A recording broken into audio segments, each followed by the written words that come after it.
아니 정말 저 아이가 10살이라고요? 여기 우연히 한국의 한 소녀의 동영상을 본 후 세계 최고의 오케스트라를 박차고 나온 여성이 있습니다. 그녀는 베를린 필하모닉에 촉망받는 바이올리니스트였지만 2주간의 한국 방문 후 모든 것을 포기하고 다시 한국행 비행기에 올랐다고 하는데요. 안정된 삶과 명성을 뒤로하고 낯선 나라에서 새로운 음악 인생을 시작하기로 한 그녀. 과연 한국의 어떤 매력이 그녀의 인생을 180도 뒤바꿔 놓았는지 오늘의 사연 시작하겠습니다. 잠깐만요.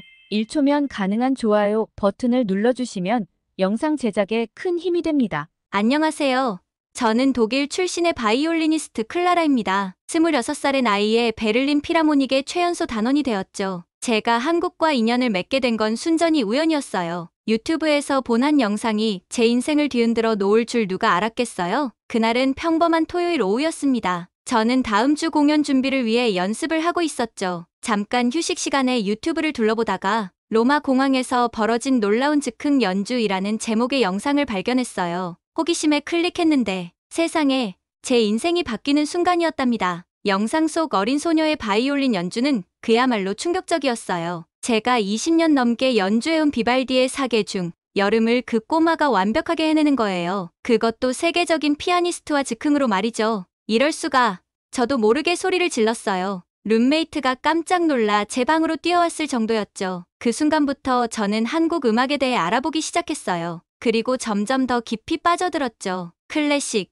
K-팝, 국악까지 한국 음악의 다양성과 깊이에 감탄했어요. 그러다 문득 이런 생각이 들더라고요. 이렇게 멀리서 동경만 하고 있을 게 아니라 직접 가서 보고 듣고 느껴보면 어떨까? 그렇게 저는 충동적으로 한국행 비행기표를 끊었어요. 그때는 단 2주간의 여행이 제 인생을 완전히 바꿔놓을 줄은 꿈에도 몰랐답니다. 그 유튜브 영상을 본 후 저는 한국 음악에 대해 더 자세히 알아보기 시작했어요. 마치 토끼굴에 빠진 앨리스처럼 한국 음악의 세계로 빠져들었어요. 처음엔 그저 호기심이었죠. 하지만 점점 더 깊이 알아갈수록 이건 단순한 호기심을 넘어선 무언가가 되어가고 있었답니다. 조성진, 백건우와 같은 세계적인 피아니스트들의 연주를 들으며 한국 음악의 깊이와 다양성에 매료되어 갔어요. 제가 가장 먼저 발견한 건 조성진이라는 피아니스트였어요. 쇼팽 콩쿠르 우승 영상을 보는 순간 저도 모르게 숨을 멈췄죠. 세상에 이런 연주가 있다니.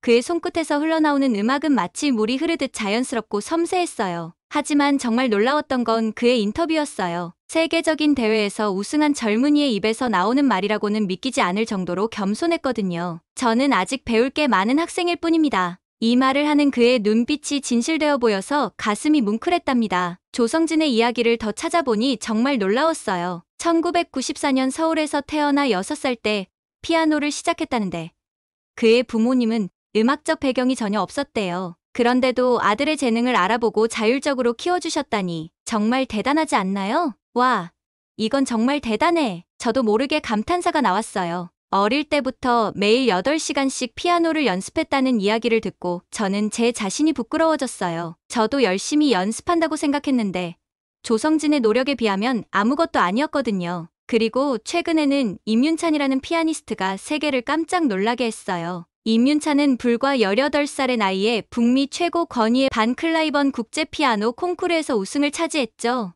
이는 대회 사상 최연소 우승 기록이에요. 임윤찬의 이야기는 정말 흥미로웠어요. 그는 7살에 처음 피아노를 배우기 시작했고 초등학교 1학년 때 우연히 TV에서 본 예술의 전당 음악영재 아카데미에 들어가면서 클래식 음악에 더욱 빠져들었다고 해요. 콩쿠르 심사위원장은 임윤찬의 연주에 대해 18세의 나이에도 이미 탁월한 깊이와 눈부신 테크닉을 지니고 있음을 증명했다고 극찬했대요. 특히 라흐마니노프의 피아노 협주곡 3번 연주가 정말 뛰어났다고 하더라고요. 이렇게 젊은 나이에 세계적인 무대에서 인정받은 임윤찬의 이야기를 들으니 한국 음악의 미래가 정말 밝아 보였어요. 어떻게 이런 연주가 가능한 걸까? 궁금증에 그들의 배경을 더 찾아보다가 더 놀라운 사실들을 알게 됐죠. 조성진은 어릴 때 집에 피아노를 둘 공간조차 없었대요. 그래서 처음에는 학원에서만 연습을 했다고 해요. 하지만 그는 포기하지 않고 매일같이 연습했대요. 그의 열정과 노력이 얼마나 대단했는지 상상이 되시나요? 이게 바로 한국인들의 힘일까? 궁금증이 점점 커져갔어요. 두 피아니스트의 이야기를 들으며 저는 깊은 감동을 받았어요. 그들의 음악에 담긴 진정성과 열정이 어디서 왔는지 이해가 되더라고요. 어려운 환경 속에서도 포기하지 않고 자신의 꿈을 향해 달려간 그들의 모습이 너무나 아름다워 보였어요. 문득 제 자신이 부끄러워졌어요. 저는 음악가 집안에서 태어나 어릴 때부터 최고의 교육을 받으며 자랐거든요. 하지만 이 두 한국 피아니스트들은 열악한 환경 속에서도 세계 최고의 자리에 올랐잖아요. 그들의 음악은 단순히 기술적으로 뛰어난 게 아니었어요. 그 안에는 삶의 깊이와 진실함이 담겨 있었죠. 조성진의 섬세하고 맑은 음색, 백건우의 깊이 있는 해석, 그들의 연주를 들을 때마다 저는 마음이 정화되는 느낌을 받았어요. 더욱 놀라운 건 그들의 인성이었어요. 세계적인 명성을 얻은 후에도 두 사람 모두 겸손함을 잃지 않았대요. 인터뷰에서 보여주는 그들의 모습은 마치 옆집 이웃처럼 친근하고 따뜻했죠. 음악은 단순히 소리가 아니야. 그 안에 인생이 담겨 있는 거야. 이 깨달음은 제 음악 인생의 큰 전환점이 되었어요. 그날 밤, 저는 꿈을 꿨어요. 제가 서울의 어느 작은 음악학원에 서 있었죠. 주변에는 열심히 연습하는 아이들의 모습이 보였어요. 그들의 눈빛에서 조성진과 백건우의 모습이 오버랩되는 듯했죠. 잠에서 깨어났을 때 가슴이 두근거렸어요. 이건 운명의 신호일 거야. 그렇게 생각하며 저는 한국 음악에 대해 더 깊이 알아보기로 결심했답니다. 음악의 힘은 정말 놀라웠어요. 국경도, 문화의 장벽도 뛰어넘을 수 있게 해줬죠. 이제 한국 음악의 세계로 더 깊이 빠져들 준비가 된 것 같았어요. 조성진과 백건우의 이야기에 깊이 매료된 저는 더 많은 한국 음악가들을 찾아보기 시작했어요. 그리고 우연히 정경화라는 바이올리니스트의 연주 영상을 발견했죠. 첫 음을 듣는 순간 전율이 일었어요. 파가니니의 카프리스를 연주하는 그녀의 모습은 마치 불꽃 같았어요. 격정적이면서도 섬세한 그 연주는 제가 지금까지 들어본 어떤 연주와도 달랐습니다. 이게 바로 한국의 정서인 걸까?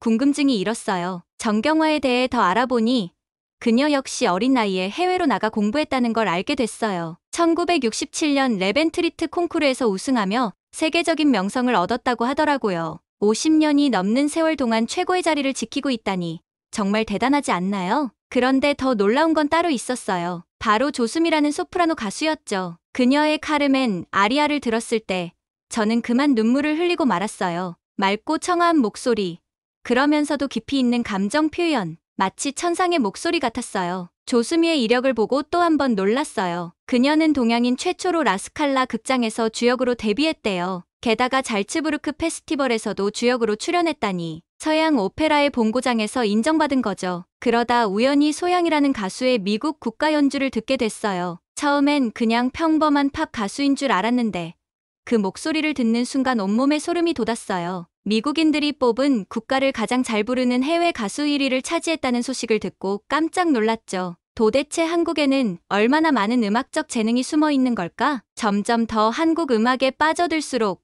제 마음속에는 이상한 갈증 같은 게 생겼어요. 유튜브 영상과 음반으로는 더 이상 부족했죠. 직접 가서 보고, 듣고, 느껴보고 싶었어요. 결국 저는 충동적인 결정을 내렸어요. 다가오는 휴가 때 한국을 방문하기로 한 거죠. 그때만 해도 이 여행이 제 인생을 완전히 바꿔놓을 줄은 몰랐답니다. 비행기표를 예매하고 난 뒤 저는 설렘을 감출 수 없었어요. 한국어 공부도 시작했고 한국 문화에 대해 더 많이 알아보려고 노력했죠. 그러다 K-팝이라는 새로운 세계를 발견하게 됐어요. 처음에는 그저 10대들이나 좋아하는 가벼운 음악이라고 생각했어요. 하지만 방탄소년단, 블랙핑크 같은 그룹의 음악을 들어보니 생각이 완전히 바뀌더라고요. 복잡한 안무, 세련된 프로덕션, 그리고 때로는 깊이 있는 가사. 이건 단순한 팝 음악이 아니었어요. 특히 방탄소년단의 봄날이라는 노래를 들었을 때는 정말 충격이었어요. 한국어를 잘 몰랐지만 그 멜로디와 감정만으로도 가슴이 먹먹해지더라고요.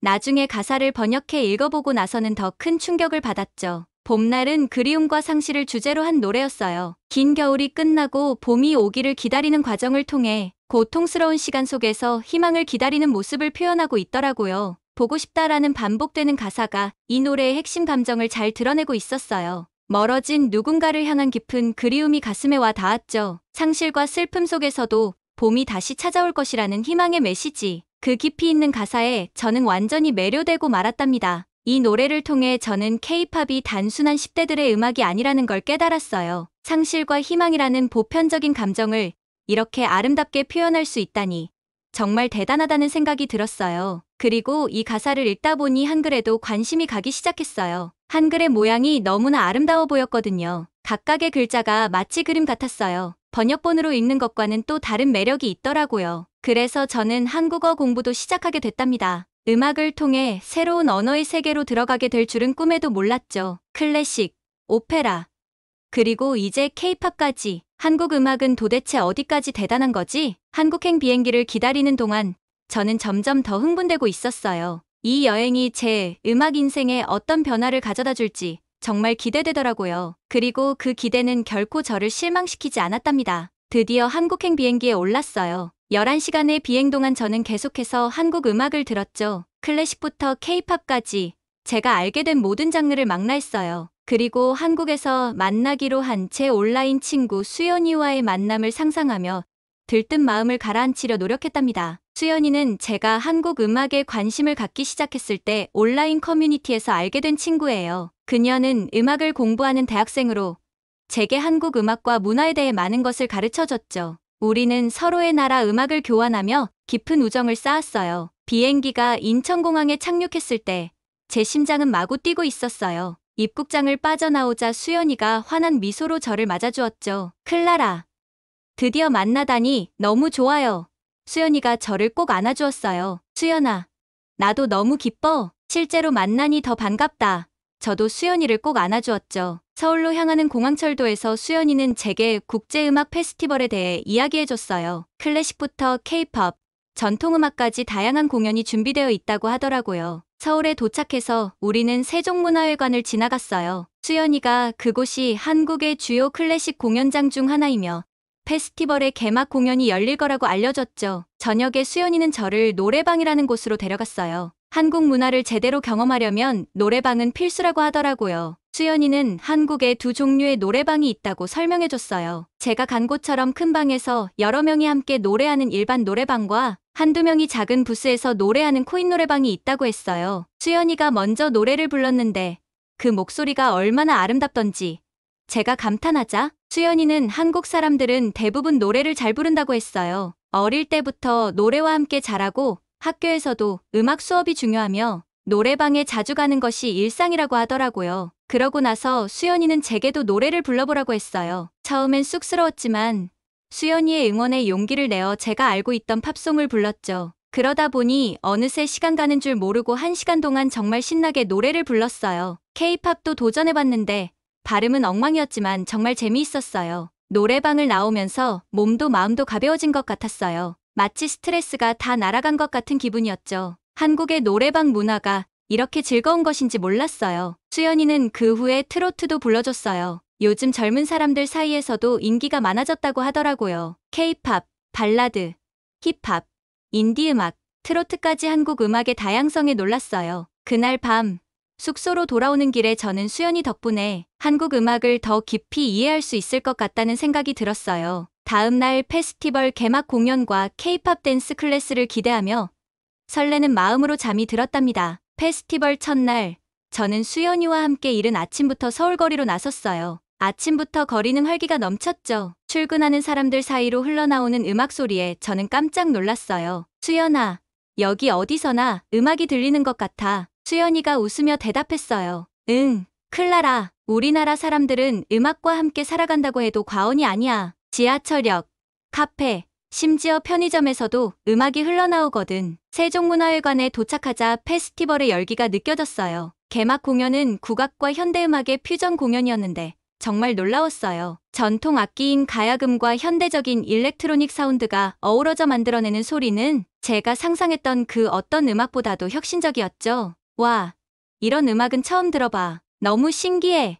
제 감탄에 수연이는 뿌듯해하는 표정이었어요. 공연이 끝나고 나오는 길에 우리는 길거리 버스킹을 보게 됐어요. 젊은 뮤지션들이 열정적으로 공연하는 모습에 저절로 발걸음이 멈췄죠. 버스킹 공연을 보고 놀란 제 모습에 수연이가 설명해 주었어요. 요즘엔 길거리 공연이 뮤지션들의 등용문이 되기도 한다고 해요. 저녁에 수연이가 저를 학원가로 데려갔는데 거리 곳곳에 음악학원들이 즐비해 있는 걸 보고 놀랐죠. 수연이는 한국에서 음악 교육을 정말 중요하게 여긴다고 말해주었어요. 대부분의 아이들이 어릴 때부터 피아노나 바이올린을 배우고 학부모들도 아이의 재능을 위해 많은 투자를 한다고 하더라고요. 그 말을 듣고 보니 조성진이나 백건우 같은 세계적인 음악가들이 어떻게 탄생했는지 이해가 되었어요. 수연이는 음악 교육이 감성과 창의성을 키우는데 도움이 된다고 믿는다고 설명해 주었습니다. 그날 밤, 우리는 홍대거리로 갔어요. 밤늦게까지 이어지는 공연들과 음악에 맞춰 춤추는 사람들을 보며 신선한 충격을 받았죠. 수연이가 서울의 밤은 음악으로 숨 쉬는 것 같지 않아? 라고 물었을 때 저도 모르게 고개를 끄덕이고 있었어요. 숙소로 돌아오는 길, 저는 한국의 음악 문화가 제가 상상했던 것보다 훨씬 더 깊고 넓다는 걸 깨달았어요. 이곳에 와서 정말 다행이라는 생각이 들었죠. 다음 날의 페스티벌 일정을 확인하며 저는 한국 음악의 세계에 더 깊이 빠져들 준비를 했답니다. 다음 날 아침, 저는 설레는 마음으로 일어났어요. 오늘은 국립국악원을 방문하는 날이었거든요. 수연이와 함께 지하철을 타고 가는 동안 그녀는 한국 전통음악에 대해 이것저것 설명해 주었어요. 국립국악원에 도착하자마자 저는 그 웅장한 건물에 압도되었어요. 전통 한옥 양식과 현대적 건축이 조화롭게 어우러진 모습이 인상적이었죠. 우리는 먼저 국악박물관을 둘러보았어요. 다양한 전통 악기들을 보면서 수연이가 각 악기의 특징과 역사를 설명해 주었죠. 가야금의 우아한 선율, 대금의 깊은 음색, 장구의 경쾌한 리듬, 모든 것이 새롭고 신비롭게 느껴졌어요. 와, 이런 악기들로 어떤 음악을 만들 수 있을지 정말 궁금해. 제가 말하자 수연이는 미소를 지으며 대답했어요. 조금 있다가 열리는 공연에서 직접 들어볼 수 있을 거야. 놀랄 준비해. 그녀의 말대로 국악 공연은 정말 놀라웠어요. 특히 판소리 공연은 제 마음을 완전히 사로잡았답니다. 비록 가사는 이해할 수 없었지만 소리꾼의 감정이 고스란히 전해져 왔어요. 때로는 격정적이고 때로는 애절한 그 목소리에 저도 모르게 눈물이 났답니다. 공연이 끝난 후 우리는 전통음악과 현대음악을 융합한 퓨전 국악 공연도 관람했어요. 전통 악기와 현대적인 악기가 어우러져 만들어내는 소리는 정말 신선했죠. 이게 바로 한국 음악의 힘인 것 같아 제가 감동에 젖어 말했어요. 전통을 지키면서도 새로운 것을 받아들이는 이 유연함이. 수연이는 고개를 끄덕이며 말했어요. 맞아. 우리는 전통을 소중히 여기지만 동시에 그것을 현대적으로 재해석하는 것도 중요하게 생각해. 그래서 국악이 지금까지도 살아있는 음악으로 남아있는 거지. 국립국악원을 나오면서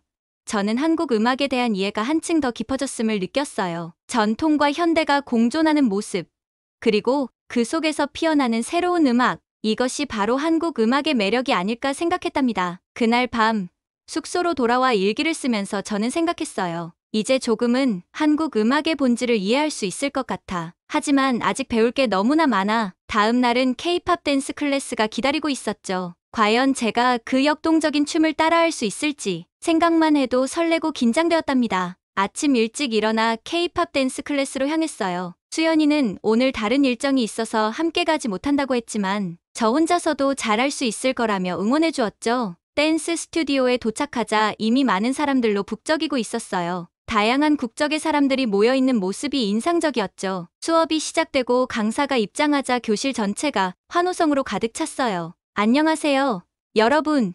오늘은 BTS의 다이너마이트 안무를 배워볼 거예요. 강사의 말에 모두가 흥분했죠. 저도 그 노래는 알고 있었어요. 하지만 안무를 따라하는 건 정말 쉽지 않았답니다. 처음에는 어색하고 딱딱한 동작들이었지만 시간이 지날수록 조금씩 나아지는 게 느껴졌어요. 와, 이게 바로 K-팝의 매력인가 봐요. 옆에 있던 일본인 여성이 말을 걸어왔어요. 안무가 어렵지만 그만큼 멋있잖아요. 저도 동의할 수밖에 없었어요. 힘들었지만 너무나 재미있었거든요. 2시간의 수업이 어떻게 지나갔는지 모를 정도였죠. 수업이 끝난 후 몇몇 참가자들과 함께 근처 카페로 갔어요. 그곳에서 우리는 K-팝에 대한 이야기를 나눴죠. 모두가 각자의 나라에서 K-팝이 얼마나 인기 있는지, 어떤 점이 매력적인지 열정적으로 이야기했어요. K-팝은 단순한 음악이 아니에요. 한 브라질 청년이 말했어요. 그건 하나의 문화죠. 음악, 춤, 패션, 심지어 한국어까지 모든 게 패키지예요. 그 말을 들으며 저는 깊이 공감했어요. K-팝을 통해 많은 사람들이 한국 문화 전반에 관심을 갖게 되는 것 같았거든요. 저녁에는 수연이와 만나 오늘 있었던 일을 이야기했어요. 수연이는 제가 K-팝 안무를 마스터했다는 말에 깜짝 놀라더라고요. 클라라,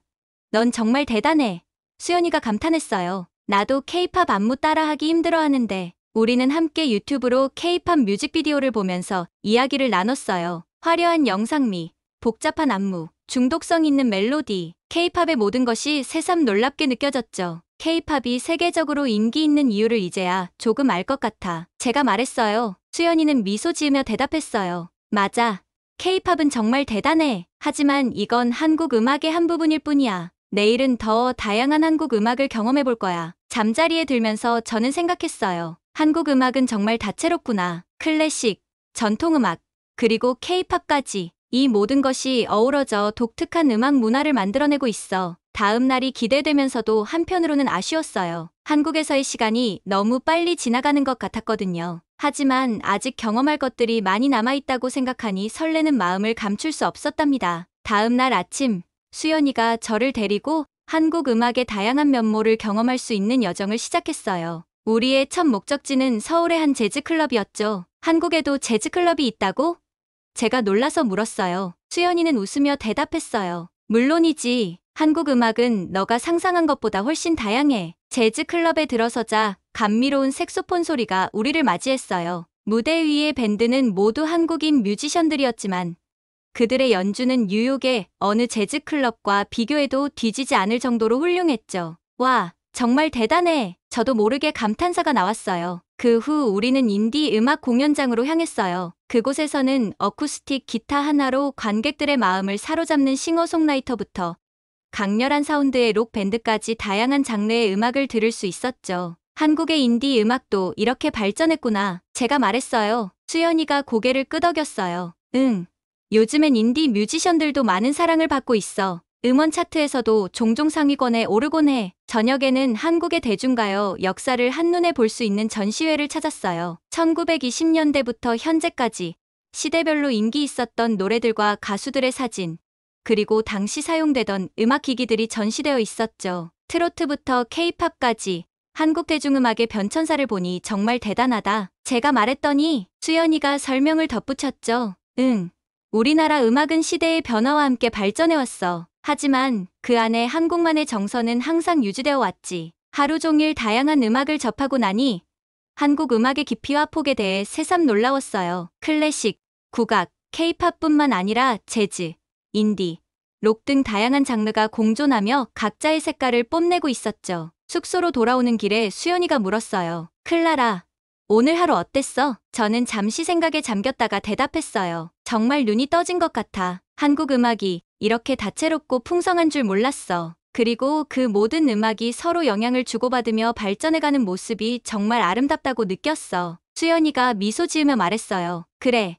그게 바로 우리 음악의 힘이야. 전통을 지키면서도 새로운 것을 받아들이고 다양성을 인정하면서도 우리만의 색깔을 잃지 않는 거지. 그날 밤, 저는 일기에 이렇게 적었어요. 한국 음악은 마치 무지개 같다. 각기 다른 빛깔을 가진 음악들이 모여 하나의 아름다운 전체를 이루고 있다. 이제 나는 이 무지개의 모든 색깔을 사랑하게 된 것 같다. 다음 날은 제 한국 여행의 마지막 날이었어요. 하지만 이제 저는 알고 있었죠. 이것이 끝이 아니라 새로운 시작이라는 것을요. 한국에서의 마지막 날, 저는 복잡한 감정에 휩싸였어요. 떠나야 한다는 아쉬움과 동시에 새로운 꿈에 대한 설렘이 교차했죠. 수연이와 함께 인천공항으로 향하는 길, 우리는 지난 며칠간의 경험을 되새겼어요. 한국 음악의 다양성과 깊이, 그리고 그 안에 담긴 열정과 정서가 제 마음속에 깊이 새겨져 있었답니다. 공항으로 가는 길에 우리는 마지막으로 라디오를 들었어요. 우연히 나온 노래가 제가 처음 한국 음악에 매료되게 만들었던 그 곡이었죠. 조용히 흘러나오는 멜로디를 들으며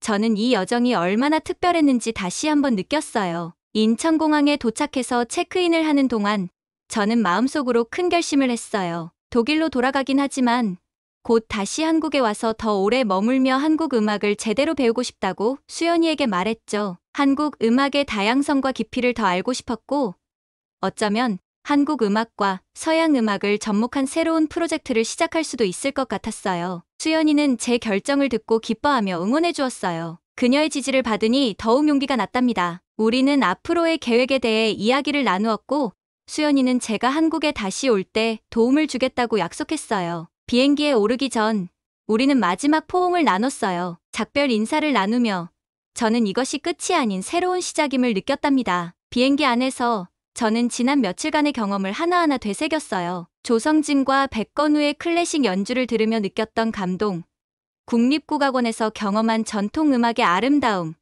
K-팝 댄스 클래스에서 느꼈던 열정, 그리고 재즈와 인디, 음악 공연장에서 만난 다채로운 음악적 매력까지 모든 순간이 제 마음속에 생생히 남아있었죠. 특히 인상 깊었던 것은 한국 음악의 다양성과 그 안에 담긴 고유한 정서였어요. 전통 음악부터 현대 음악까지 각기 다른 장르의 음악들이 서로 영향을 주고받으며 발전해가는 모습이 정말 아름답게 느껴졌답니다. 그리고 그 모든 음악 안에는 한국만의 독특한 감성이 녹아 있었어요. 또한 한국 사람들의 음악에 대한 열정과 사랑도 깊은 인상을 남겼어요. 거리 곳곳에서 들리는 음악, 늦은 밤까지 이어지는 노래방 문화, 그리고 어린 나이부터 시작되는 체계적인 음악 교육까지 음악이 일상 깊숙이 자리 잡은 모습이 참 인상적이었죠. 독일로 돌아가는 비행기 안에서 저는 미래를 그려보았어요. 한국 음악을 더 깊이 이해하고 그것을 제 음악 세계와 융합하는 모습, 그 생각만으로도 가슴이 뛰었답니다. 어쩌면 한국의 전통 악기와 서양의 현대 악기를 결합한 새로운 앙상블을 만들 수도 있을 것 같았어요.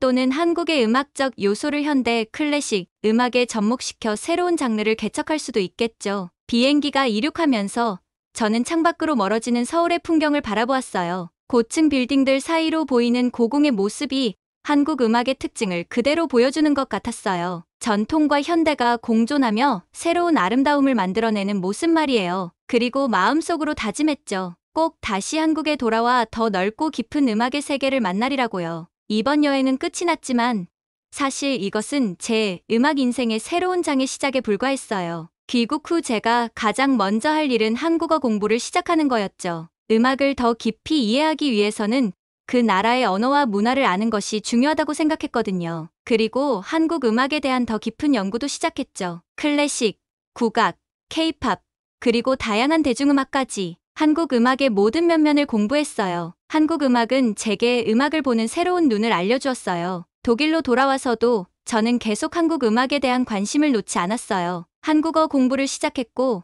온라인으로 한국 음악 이론도 배우기 시작했어요. 수연이와는 계속 연락을 주고받으며 한국 음악계의 소식을 들었죠. 어느 날 제가 소속된 베를린 필하모닉 오케스트라의 지휘자님이 저를 찾아오셨어요. 클라라, 다음 시즌에 한국과 일본 투어가 예정되어 있어. 특별히 한국 공연에서는 현지 음악가들과 협연할 계획인데 내가 한국 음악에 관심이 많다고 들었거든. 이 프로젝트를 내가 주도적으로 이끌어줬으면 해. 저는 너무나 기뻐서 어쩔 줄 몰랐어요. 이것이 바로 제가 기다려온 기회였거든요. 몇 주 후, 저는 한국행 비행기에 다시 몸을 실었어요. 이번에는 단순한 여행이 아닌 음악가로서의 본격적인 활동을 위해서였죠. 서울에 도착하자마자 수연이가 공항으로 마중 나와 있었어요. 클라라. 와, 6개월 만인데 한국어 실력이 많이 늘었네. 수연이의 말에 저는 부끄러우면서도 기뻤어요. 노력한 보람이 있었던 거죠. 다음 날부터 우리는 바쁜 일정을 소화했어요. 국립국악원을 방문해 협연할 국악인들을 만났고 현대 음악을 하는 한국 작곡가들과도 미팅을 가졌어요. 클래식, 국악, 현대 음악을 어떻게 조화롭게 융합할 수 있을지에 대해 열띤 토론을 벌였답니다. 특히 인상 깊었던 건 젊은 국악인들의 열정이었어요. 그들은 전통을 지키면서도 새로운 시도를 두려워하지 않았죠. 가야금과 바이올린의 듀엣, 대금과 플루트의 합주, 상상만 해도 가슴이 설레는 조합들이었어요. 한 달간의 준비 기간 동안 우리는 동서양의 하모니라는 주제로 특별한 공연을 만들어냈어요. 베토벤의 교향곡과 한국 전통 음악이 어우러진 무대, 국악기와 서양 악기가 함께 연주하는 새로운 곡, 모든 것이 신선하고 흥미로웠죠. 드디어 공연 당일 예술의 전당 콘서트홀은 관객들로 가득 찼어요. 막이 오르고 첫 음이 울려 퍼졌을 때 저는 전율을 느꼈어요. 이것이 바로 제가 꿈꿔왔던 순간이었으니까요. 공연은 대성공이었어요. 관객들의 기립박수가 멈추지 않았고 앙코르 요청이 쏟아졌죠. 공연이 끝난 후 많은 음악 평론가들이 이 시도를 음악의 새로운 지평을 연 역사적인 순간이라고 평가했어요. 그날 밤 수연이와 함께 공연 성공 파티를 하면서 이제야 정말 내가 하고 싶은 음악을 찾은 것 같다라고 말을 했죠. 한국 음악을 알게 된 건 제 음악 인생에 완전히 새로운 길을 보여줬어요. 그 새로운 세계의 한가운데 서 있는 것 같았죠. 다음 날 아침, 저는 큰 결심을 했어요. 베를린 필하모닉을 떠나 한국에서 새로운 음악 생활을 시작하기로 하기로요. 두렵기도 했지만 설렘이 더 컸죠. 한국 음악과 서양 음악을 접목한 새로운 시도들, 다양한 한국 음악인들과의 협연, 그리고 아직 몰랐던 한국 음악의 매력을 더 깊이 알아갈 생각에 가슴이 뛰었어요. 수연이에게 제 결정을 말했을 때 그녀는 정말 기뻐하며 응원해줬어요. 클라라, 내가 한국 음악의 새로운 역사를 쓸 거라고 믿어. 그렇게 저희 새로운 음악 생활이 시작됐어요. 이제 한국에서 어떤 멋진 음악을 만들어갈지 생각만 해도 신이 나요. 제 인생에서 정말 중요한 전환점이 된 것 같아요. 한국 음악과 함께 앞으로 어떤 재미있는 일들이 생길지 정말 기대된답니다. 오늘 사연은 여기까지입니다. 독일 출신 바이올리니스트의 한국 음악 여행기 어떠셨나요? 한국 음악의 다양성과 깊이, 그리고 전통과 현대를 아우르는 폭넓은 스펙트럼이 세계적으로 인정받고 있다는 사실에 가슴이 뿌듯해지네요. 클래식, 국악, 케이팝을 비롯한 다양한 장르의 음악이 공존하며 서로 영향을 주고받는 한국의 음악 문화가 얼마나 특별한지 다시 한번 확인할 수 있었습니다. 여러분은 한국 음악의 세계화에 대해 어떻게 생각하시나요? 앞으로 한국 음악이 어떤 방식으로 더 발전하고 세계와 소통하면 좋을지 여러분의 의견을 댓글로 남겨주세요. 감동 뭉클에서는 여러분의 소중한 마음을 모아 사연 주인공들에게 전해드리고 있습니다. 여러분 주변에 감동적이거나 재미있는 실제 사연들을 제보받고 있으니 언제든 저희 공식 메일로 제보해주세요. 여러분이 보내주신 사연이 다음 영상의 주인공이 될 수 있습니다. 오늘 들려드린 사연이 마음에 드셨다면 구독과 좋아요 눌러주시고 주변 분들과도 공유해주세요. 여러분의 작은 관심과 응원이 더욱 좋은 콘텐츠를 만드는데 큰 힘이 됩니다. 이상 감동 뭉클이었습니다. 끝까지 시청해주셔서 감사합니다. 다음에 더 감동적인 사연으로 찾아뵙겠습니다.